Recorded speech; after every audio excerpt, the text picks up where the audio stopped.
Romanos capítulo de número 5, a partir do versículo de número 1. Amém, irmãos?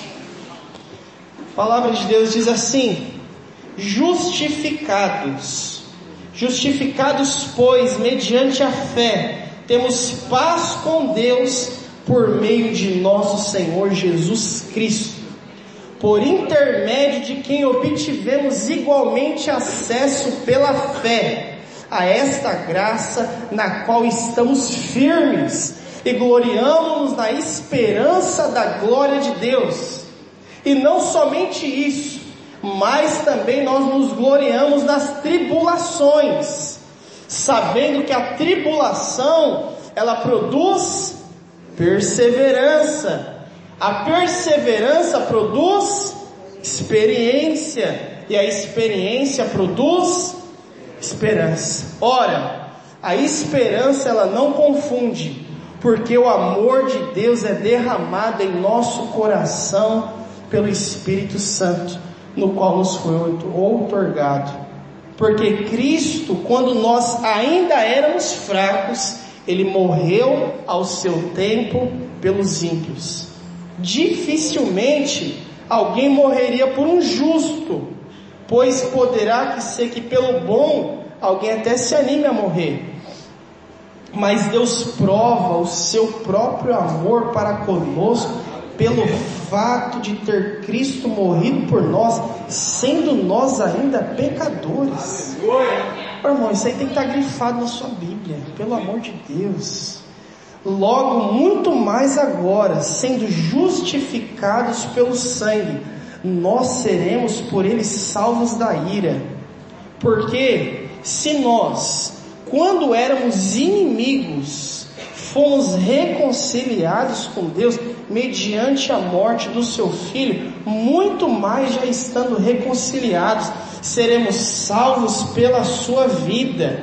E não apenas isso, mas também nos gloriamos em Deus por nosso Senhor Jesus Cristo, por intermédio de quem recebemos agora a reconciliação. Amém? Pode sentar no seu lugar aí, em nome de Jesus. Põe a mão no seu coração, irmão, vamos orar mais uma vez, amém?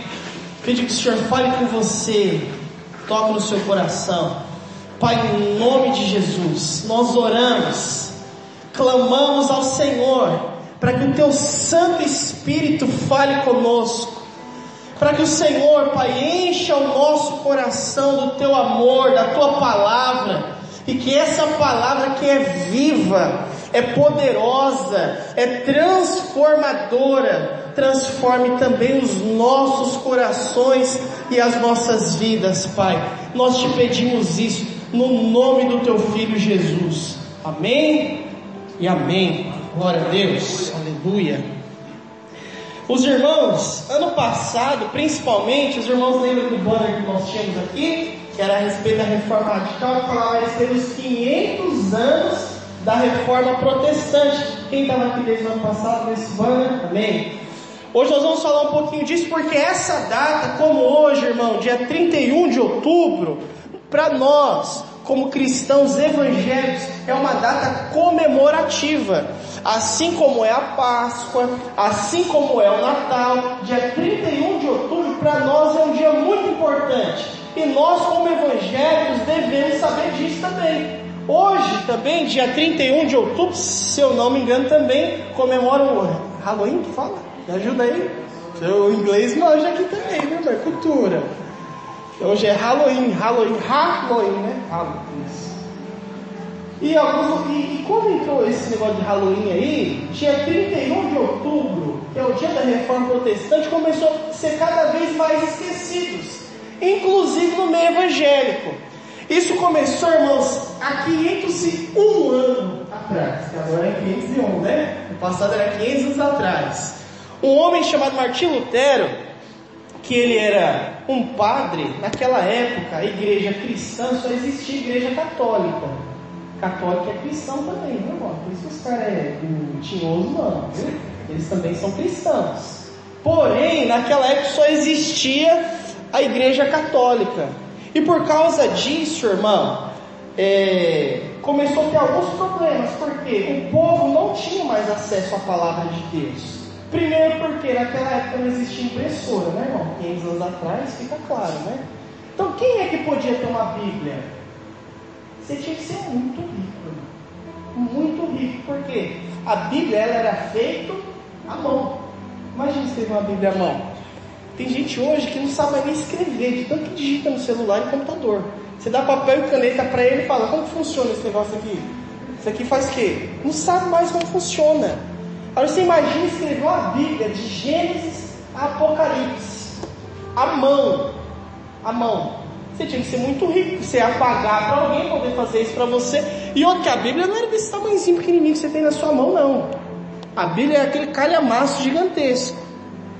Outra, a Bíblia, ela não era no idioma do povo. Então naquela época, além de ser um povo muito antigo, muito atrasado, a maioria do povo era analfabeto. Como que o povo vai ler a Bíblia?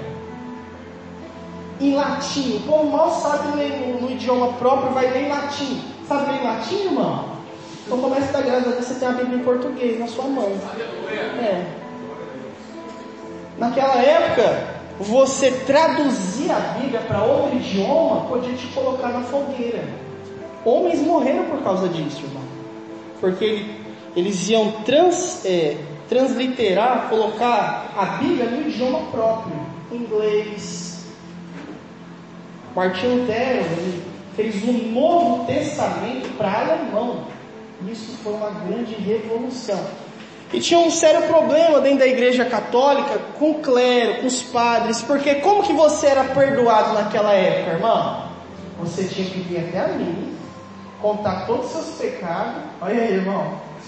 Você tinha que contar todos os seus podres, e eu ia lá e te dava uma penitência e você estava livre. Outra, você ainda tinha que pagar por isso. Você pagava pelo salvo-conduto agora. Então, e você não pagava só pelo seu próprio pecado, como você podia pagar pelo pecado do seu avô que morreu, por exemplo. Ó, meu avô morreu, eu sei que ele aprontou muito. Né? Ele pode estar lá no inferno, lá, né? Então, aí a pessoa pagava, olha aí, irmão, pagava, ele te dava um papel e falava assim, ó, estava escrito lá, fulano de tal, agora está livre do inferno, então papel.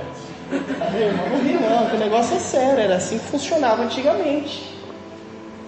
E naquela época, se não existisse uma revolução, como foi a reforma protestante, até hoje era assim. Você tem que ir lá na salinha e falar, pastor, eu aprendi uns negócios aí para te confessar. Você não ia não, irmão.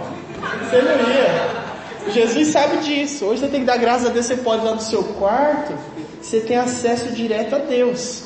Porque a palavra de Deus aqui em Romanos 5 diz assim, ó, nós fomos justificados. Então hoje você é uma pessoa justa. Não é pelo dinheiro que você pagou, é pelo que Cristo fez. Foi mediante a fé. E o que Martinho Lutero fez? Ele começou a fazer protestos contra a igreja católica. Ele era um católico, irmão. E o que ele queria não é ver um cisma, uma separação da igreja católica. Ele queria que a igreja católica fosse reformada. Ele queria que a igreja católica andasse pela palavra de Deus. Não tem nenhum lugar na palavra de Deus que diz que você pode comprar a salvação de quem morreu. Não diz na palavra de Deus que você pode comprar um lugarzinho para você lá no céu. Não existe isso. Tudo bem, tem igreja hoje em dia que faz essas besteiras, mas isso pode dizer que é a igreja evangélica. Então, essa venda de indulgência, nada disso, irmão, estava na palavra de Deus. Então ele fez um manifesto, escreveu e ficou conhecido até hoje como as 95 teses. Naquela época não tinha impressora. O que tinha que fazer? Ele escreveu à mão, foi na porta da igreja da cidade, porta de madeira, né, irmão? Meteu um prego, deixou o papel lá, todo mundo que passava via. E naquela época, olha como que funcionam as coisas de Deus, irmão. Naquela época estava sendo inventada a primeira impressora. Não era impressora, era uma prensa que as pessoas pegavam e faziam. E pegaram aquela prensa, aquele papel de Martinho Lutero, e colocaram na prensa e começaram a divulgar em todo lugar. e começaram a dizer que quem salva é Deus, não o Papa. Irmão, isso é perigoso. Como assim é o Papa que salva? Vamos matar esse cara. Esse cara foi heresia.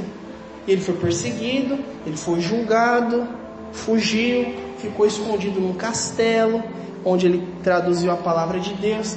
E depois de um tempo, a reforma protestante dessas 95 teses ficaram conhecidas como os 5 solas, né? O Felipe tem ali na bolinha da camiseta dele. Mostra a bolinha, Felipe, para os irmãos verem. Tem 5 solas ali na bolinha, tá vendo? A bolinha dele, a bolinha da barriga dele. São 5 solas. E como eram os 5 solas? Sola era de somente. O que a igreja evangélica hoje, nós como evangélicos defendemos? Somente a fé. É o sola fide. Só a fé. Nada além da fé. A gente defende o quê? Sola escritura. Somente a escritura. Defende somente sola Cristo. Somente Cristo. Defende somente a graça. Sola gratia. Somente a graça. E o sólido é o glória. Glória somente para Deus. Isso, irmão, você como evangélico tem que ter essa consciência clara. Porque hoje, quando nós vamos em alguma igreja, não vou falar em nome de igreja, irmão, é só para você entender, não quero criticar nem nada, mas às vezes há problemas. Porque o que salva aquela pessoa, ela já não coloca mais a fé dela, somente a fé, e somente a fé em Cristo. Ela começa a colocar a fé dela no chaveirinho, no que mais? No óleo ungido, na água que está em cima da televisão. E para nós, a fé não pode, ela deve estar somente em Cristo. Porque somente Cristo tem o poder. Só Ele. Naquela época especificamente, a Igreja Católica ela tinha 3 autoridades. Primeira autoridade para eles, né? Eu digo assim em relação. Era primeiro, a Bíblia era uma autoridade para eles. Então se a Bíblia fala, nós vai. Qual que é a outra autoridade da Igreja Católica? O Papa falou. Se o Papa falou, também é autoridade. É o segundo pilar. O terceiro pilar da Igreja Católica é a tradição. Tradição, Papa e Bíblia. E a Igreja Protestante falou, não, o Papa, ele não é Deus, ele é um homem. Homem erra, irmão, sim ou não? Sim. O cara pode ser homem de Deus, irmão, mas ele é homem. Homem é falível. E ninguém é infalível a não ser Jesus Cristo. Tanto que muitos papas, pensa quantos papas já teve, né, irmãos? Aí teve um papa que falou isso, aí o outro falou, não é isso agora. Então você vê que eles mesmos iam se contradizendo. E até hoje a Igreja Católica tem essas 3 autoridades. Nós como protestantes, nós queremos só a Escritura, somente a Escritura. Não está na palavra de Deus, então eu só creio o que a palavra de Deus diz para mim. Ah, mas eu li um livro, beleza, né? Charles Spurgeon ele diz assim, que nós devemos ler bons livros, mas nós devemos viver na Bíblia. Irmão, você não tem noção do que era uma Bíblia naquela época. Quem queria ler uma Bíblia, primeiro tinha que saber ler, né? Depois, você tinha que saber ler latim. E depois, você tinha que ir numa biblioteca, onde a Bíblia, era aquele negócio grandão, ficava acorrentada na biblioteca, para que você pudesse ler. E sabe o que acontece hoje? Que nós temos Bíblia até no celular. Até no celular. Hoje uma Bíblia, né, como a meu irmão aqui, o Ezequias, uma Bíblia dessa custa R$10. Mas sabe qual que é o nosso problema? Naquela época, a forma que o inimigo queria parar a igreja, queria parar o avanço do Evangelho, é fazer com que o povo não conhecesse a palavra de Deus. O que acontecia? A palavra não era no idioma próprio das pessoas. O povo não tinha acesso à palavra de Deus. Hoje, sabe o que acontece? Nós temos total acesso à palavra de Deus. Mas o que o inimigo faz hoje? Hoje você sabe ler, hoje você tem a Bíblia, mas o que ele faz você fazer é colocar a Bíblia lá, e ela vai ficar lá até o próximo culto, ou até a próxima célula, ou até a próxima reunião. E aqueles homens naquela época entendiam a importância que a palavra de Deus tem para nós. E hoje que nós vamos falar a respeito dos 5 solas, vamos falar primeiro hoje a respeito do somente a fé. Sola fide. Fala assim pro seu irmão: você tem que ter fé somente em Deus. Naquela época, como você podia ser justificado? Olha aqui para mim. Como você podia ser justificado no seu pecado? Para você ser justificado, bastava você ter din-din. Você podia se justificar sua família todinha, até quem morreu. Romanos, que nós lemos, olha aqui, abra lá de novo, Romanos, se você não fechou, né? Que nem eu que fiz aqui. Romanos, capítulo 5, versículo de número 1, diz: justificados, pois, mediante o que, irmão? Mediante indulgência, mediante apagamento, nós somos justificados pelo quê? Sabe o que justifica você? Não é a oração que eu faço aqui por você. O que justifica você é a sua fé. E somente a sua fé. Esse era um outro sério problema que tinha dentro da igreja católica. Porque o clero, eles se achavam homens super importantes. Aqui na igreja, os irmãos já aprenderam. Eu sou um membro da Igreja Batista Guapiba. Amém? Mas eu exerço uma função aqui dentro. A minha função é ser pastor. Isso não me faz maior e nem melhor. A minha oração, ela não é mais poderosa que a sua. Mas eu, como pastor diversas vezes, chega alguém aqui e fala: pastor, teve uma vez que chegou uma irmã e falou: pastor, faça uma oração por mim, mas uma oração forte. Eu falei: eu vou fazer uma oração forte. Eu não creio em oração fraca, né? Eu vou fazer uma oração forte. Mas eu mesmo já tive muito esse sentimento de pensar assim: não, eu vou falar para o fulano orar, porque a oração do fulano é melhor que a minha. Ela é mais poderosa que a minha. Você não tem que pensar assim. A sua oração é tão poderosa como qualquer pessoa. Isso não tem que fazer com que você não peça oração. Entenda bem, meu irmão.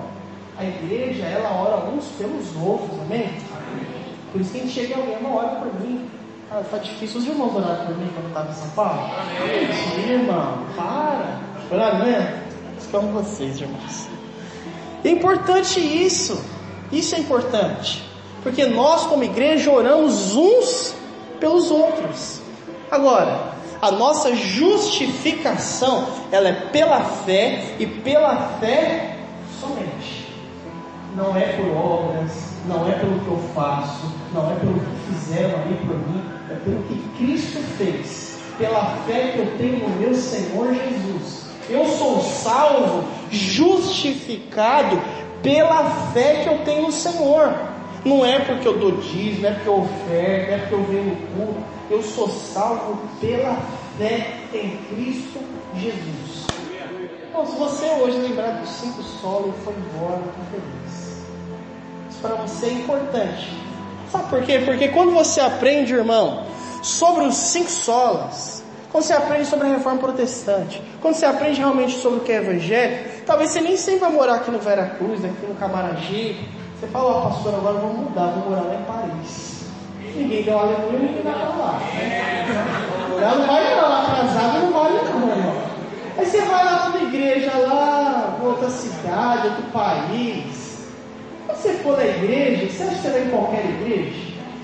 Você vai falar: peraí, ele está falando que eu sou justificado só se ele orar por mim? Então, alguma coisa está errada. A palavra de Deus não diz assim. Isso vai nos vacinando, isso vai nos ensinando É aprender a selecionar, inclusive o que você escuta da própria igreja. O que você escuta da própria igreja Batista Água Viva. O que você escuta em alguma outra igreja que você vai visitar. Eu vou chegar numa igreja e eu tenho que avaliar o que a pessoa fala, não pela oratória, não se fala certinho. Eu tenho que avaliar o que ela fala pela palavra de Deus. A palavra de Deus é o termômetro. A palavra de Deus, ela é o que vai trazer a base para o que é e o que não é. Então, primeiro, nós somos salvos, nós somos justificados somente pela palavra. Não tem o que você faz. Não adianta pagar para ninguém. É só fé. Então, irmão, olha aqui.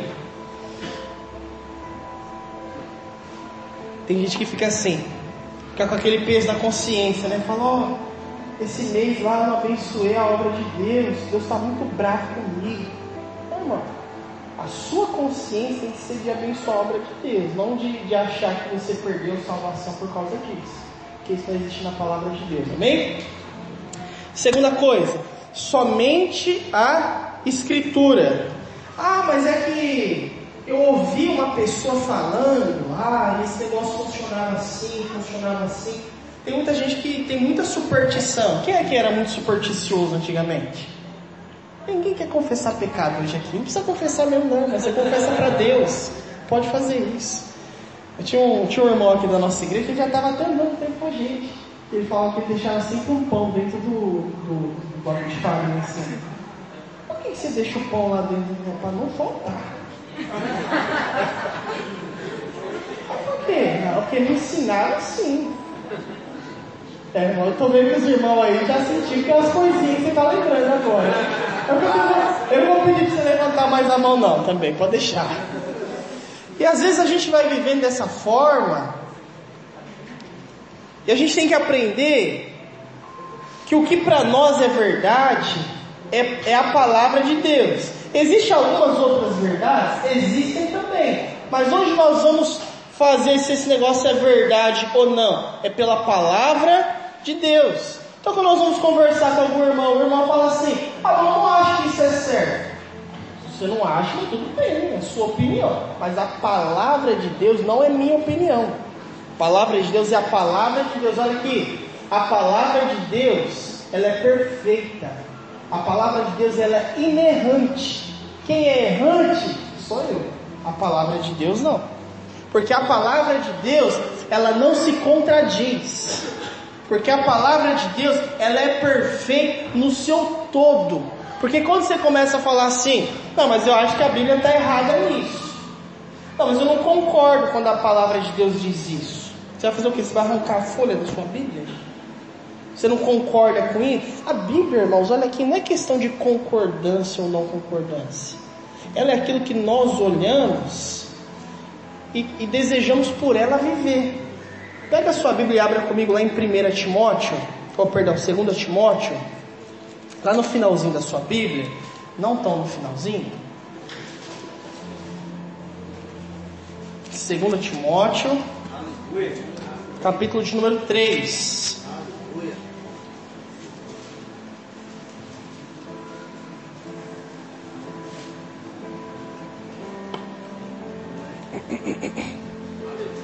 3, versículo 16. 3:16.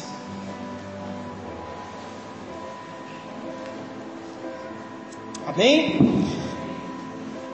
A palavra de Deus diz assim: toda a Escritura é inspirada por...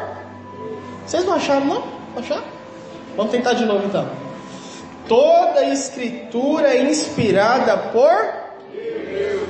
Olha aqui, tem gente, já ouviu alguma pessoa dizer assim, mas a Bíblia foi escrita por homens? Você já ouviu isso aí? Mas é verdade. A Bíblia foi escrita por homens, mas ela foi inspirada por... Porque Deus não desceu aqui e começou a escrever. Ele inspirou essas pessoas através do Espírito Santo. Ele falou via oral para essas pessoas, para que elas pudessem transcrever aquilo que Cristo falou. Então olha aqui, irmão, toda a Escritura ela é inspirada por Deus. Inclusive aquelas partes de crônicas que você não gosta, que fica lá, fulano gerou ciclano, que gerou beltrano, que também é inspirado por Deus. Toda palavra ela é inspirada por Deus. O livro de Apocalipse é inspirado por Deus. O Evangelho de Mateus é inspirado por Deus. Os profetas maiores, inspirados, os profetas menores, todos inspirados por Deus. Você não pode, irmão, olha aqui, ficar selecionando o que você gosta e o que você não gosta na Bíblia, porque quem tem que se adaptar somos nós. Olhe para a palavra de Deus e peça, Senhor, que a tua palavra gere em mim transformação. Mas tem gente que quer fazer o quê? Ele quer pegar a palavra de Deus e fazer aquele negócio assim, tentar mudar a palavra de Deus para que a palavra de Deus fale o que ele quer. A palavra de Deus, ela é uma só. E às vezes isso acontece. E é isso que é chamado de heresia. Heresia é o quê? É quando você pega o texto, distorce o texto ou manipula o texto para falar o que o texto quer que você fale. Mas a palavra de Deus é uma. Por isso é importante, irmão, conhecer a palavra de Deus. O texto continua dizendo: toda a Escritura é inspirada por Deus e útil para o ensino, para a repreensão, para a correção, para a educação na justiça. Então olha aqui, quando algum irmão vai conversar comigo lá na sala, vai dar um aconselhamento, eu não vou chegar lá para dar minha opinião para você. Se eu for te repreender em algo, irmão, eu tenho que te repreender pela palavra de Deus. Já falamos isso por irmão. A minha opinião, você pode pegar ela, fazer uma bolinha e joga no lixo. Se quiser pegar a minha opinião e avaliar, é boa. Se eu dou um conselho para você, você pega o meu conselho, avalia o conselho, gostei do conselho, não gostei do conselho. Agora, quando eu te dou a palavra de Deus, irmão, aí você tem que engolir. Você tem que engolir. Meu conselho não precisa. Minha opinião também não. Mas a palavra de Deus sim. Às vezes a gente vai conversar, aí tem que repreender o irmão com amor, lógico, né? Daquele amor que existe dentro do meu ser. Vou lá repreender o irmão e falar: irmão, tá errado nisso. Mas por que eu tô errado? Porque a palavra de Deus diz, né? Isso tá errado, não pode. Ah, mas eu sei que eu tô errado. Você vai falar mais o que para uma pessoa assim? A palavra de Deus, ela serve também para correção. Ela serve para o ensino na justiça.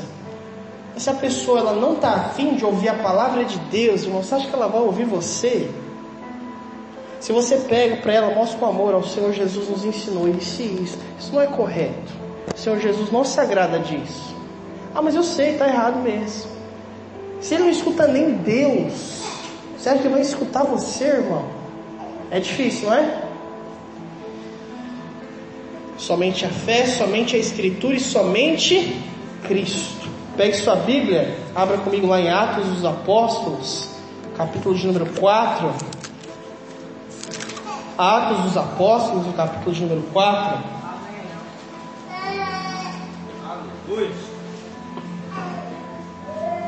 Esse aqui, quem fez 7 passos já aprendeu, né? É bom ter grifado a sua Bíblia também. Atos dos Apóstolos, capítulo de número 4, versículo de número 12. Diz assim: e não há salvação em nenhum outro, porque abaixo do céu não existe outro nome dado entre os homens pelo qual importa que sejamos. Que nome é esse, irmão? Jesus Cristo. Esse que é o nome que tem poder. Esse que é o nome poderoso. Por isso nós cremos que é somente Cristo. Somente Cristo. E às vezes nós temos alguns problemas, né? Isso teve muito problema com a Igreja Católica. O que a Igreja Católica teve em relação à idolatria com homens? Você acha que Pedro, Paulo, Tiago, João foram grandes homens de Deus? Amém? Você crê nisso também? Você crê que Maria foi uma grande mulher de Deus? Sim ou não? Sim. Porém, todas essas pessoas, nenhuma delas é Deus. Nenhuma delas tem poderes, a não ser o nome de Jesus Cristo. E Lutero tinha essa dificuldade de que o Papa fosse idolatrado. E você acha que isso só acontece na Igreja Católica, irmão? Tem gente que idolatra, não pessoa, tem gente que idolatra um monte de coisa. Tem gente que idolatra pessoas. Tem gente que idolatra pastores. Da mesma forma que isso acontece na Igreja Católica, não sei se a pessoa fica formal de católico. Não, porque eles ficam lá com aqueles monte de santo, estátua lá. Você fica na tua televisão igual estátua também. Mesma coisa. Aquele programa lá que se você não assistir, te dá um tique. Meu Deus. Se você não olhar de 5 em 5 minutos no seu celular, vai ter um treco. Parece um marca-passo. Na hora que ele descarrega na rua, ele começa assim, ó, crise de abstinência mesmo. Irmão, se isso não é idolatria, eu não sei o que é. E às vezes, porque uma coisa que a gente estava falando, principalmente agora, nós tivemos um grande exemplo na época da política agora, irmão. Tudo polarizado, né? Ou aqui ou aqui. Tinha gente, irmão, que ia sair do braço. Eu falei, isso aqui vai brigar. Vai. Povo bobo. Sabe por quê? O coração do ser humano, Calvino diz, que é uma fábrica de ídolos. Nosso coração sempre vai idolatrar alguma coisa. Sempre. Presta atenção. Nosso coração sempre vai idolatrar alguma coisa ou alguém. Hoje você tem que ver o que está dentro do centro do seu coração. Às vezes é a namoradinha, às vezes é o cônjuge. Não, você não tem que amar o cônjuge, presta atenção. Mas tem um lugar dentro de você, esse lugar é só para Cristo e para mais ninguém. Para mais ninguém. Então, esse negócio de você ficar colocando pessoas assim num pedestal grande, aquela pessoa, não faça isso. Como colocar a pessoa quase um santo. Tira isso. Toda essa idolatria dentro do seu coração. Há um lugar dentro do seu coração que só pode ter espaço para Cristo. Somente Cristo. Quem salva? É o induto que o Papa assinou? Não é. Só quem salva é Cristo. Mais ninguém. Ele não vai poder tirar ninguém do inferno. Somente Cristo. Só Ele tem todo o poder no céu, na terra e debaixo da terra. E ninguém, não há outro nome dado entre os homens que importa que sejamos salvos, irmãos. Não há. Só o nome de Jesus Cristo.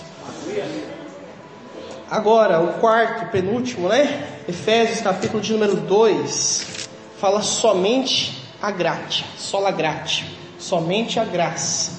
Efésios, capítulo 2,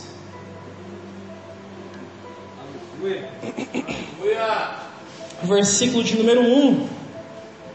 O apóstolo Paulo diz assim: Ele vos deu vida, estando vós mortos nos delitos e pecados. Olha aqui para mim rapidinho. Quem deu vida para você não foi você, foi o Cristo. Não, Ele que nos chama, Ele que nos vivifica.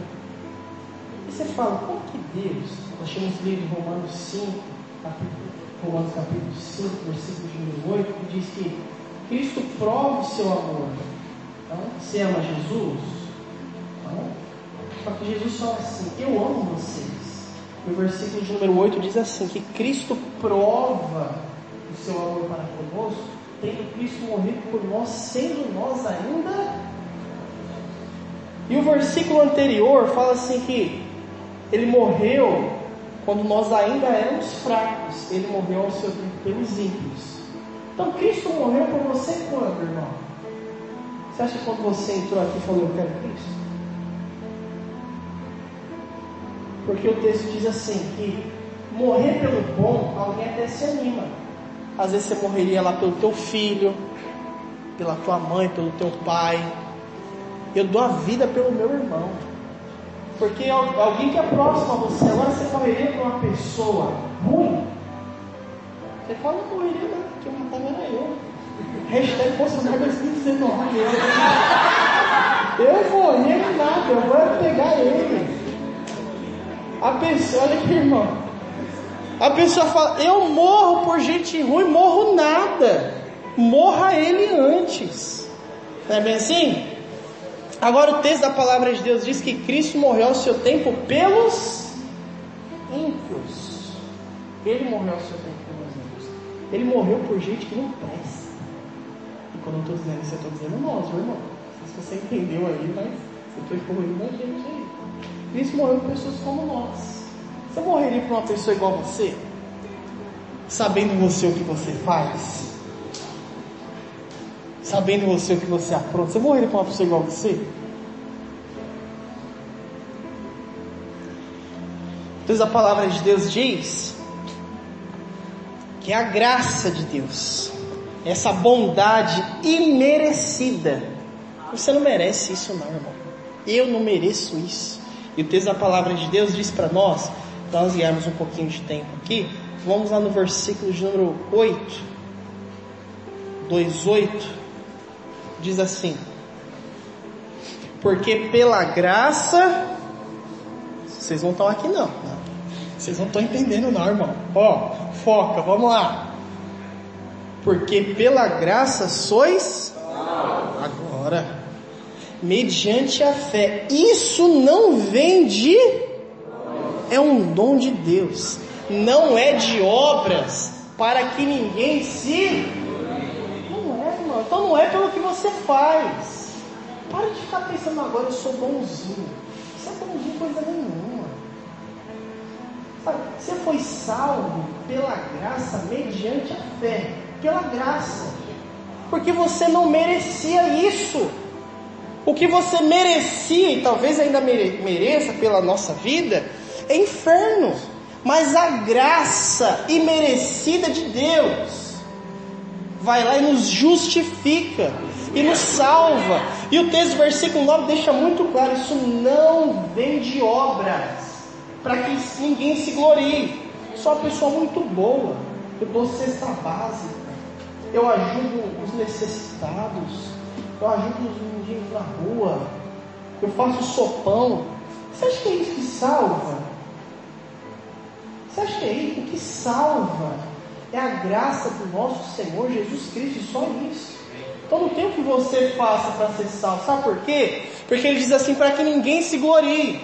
Porque quando você for salvo, estiver diante de Deus, Deus vai falar assim: pode entrar, meu filho amado, em quem me compraste. Entra para o gozo do teu Senhor, entra aqui, esse lugar é teu. Você vai falar: eu sei, aqui eu sou o cara, Senhor, eu muita coisa boa lá, você está me ligado, você não sabe das coisas não, é? Um cara muito bom, viu? Ajudei muita gente. Se não fosse eu não estava aqui não. Senhor, ajudei todo mundo lá. O povo me conhecia como um homem muito bom. Você tinha que ver quanta gente tinha lá no meu velório semana passada. Irmão, não tem o que você faça para que você possa ser salvo. A salvação, ela vem pela graça. E aquele povo especificamente achava não. A salvação pode vir por meio de indulgência, pode vir por ajudar o pobre, o necessitado.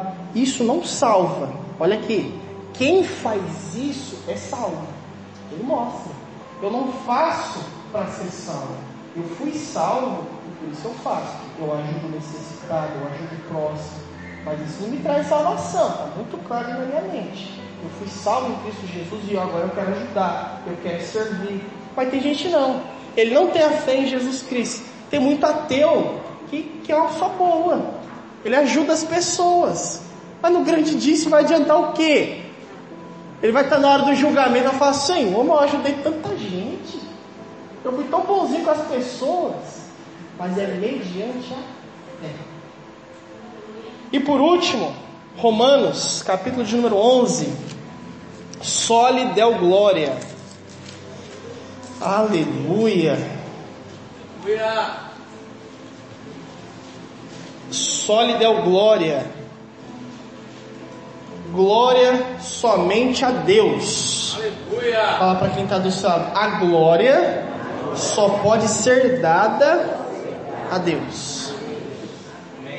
Por isso que às vezes a gente fala assim, ó, glória a Deus pela sua vida. Não é glória pela sua vida, é glória a Deus pela sua vida, com a pessoa como você está hoje aqui. Romanos capítulo 11, versículo de número 33 diz: ó profundidade da riqueza, tanto da sabedoria e do conhecimento de Deus, quão insondáveis são os teus juízos, quão inescrutáveis os seus caminhos. Quem conheceu a mente do Senhor? Ou quem foi seu conselheiro? Ou quem primeiro deu a ele para que venha a ser restituído? Porque dele, por meio dele e para ele são todas, a ele, pois, a glória eternamente. Amém. A palavra de Deus diz que uma coisa que ele não divide com ninguém é a glória dele. Irmão, olha aqui, a glória de Deus só pode ser dada a Deus. Eu não posso dar glória a homens, glória a pessoas, porque uma coisa que Deus não divide com ninguém é a sua glória, e toda glória deve ser dada a Deus. Tem alguma coisa normal no que a gente fala aqui, mas naquela época isso era revolucionário. Como não? O nosso Papa, vamos beijar o nosso Papa. Era isso, a glória tem que ser dada somente a Deus. Eu devo viver para mim, para o meu próprio prazer, para a minha própria alegria, não. Eu devo viver para a glória de Deus. Eu devo ir trabalhar para a glória de Deus. Eu devo dar o melhor no meu trabalho para a glória de Deus. Eu devo tratar o meu cônjuge com amor e respeito para a glória de Deus. Eu devo viver uma vida digna para a glória de Deus. Porque é para Ele, por meio dEle e por Ele que são todas as coisas. E a glória tem que ser dada eternamente ao Senhor. Por isso não tire a glória, irmão, de Deus para colocar em outra coisa, em outra pessoa. Porque nós devemos glorificar somente ao Senhor. Amém? Vamos ficar de pé em nome de Jesus.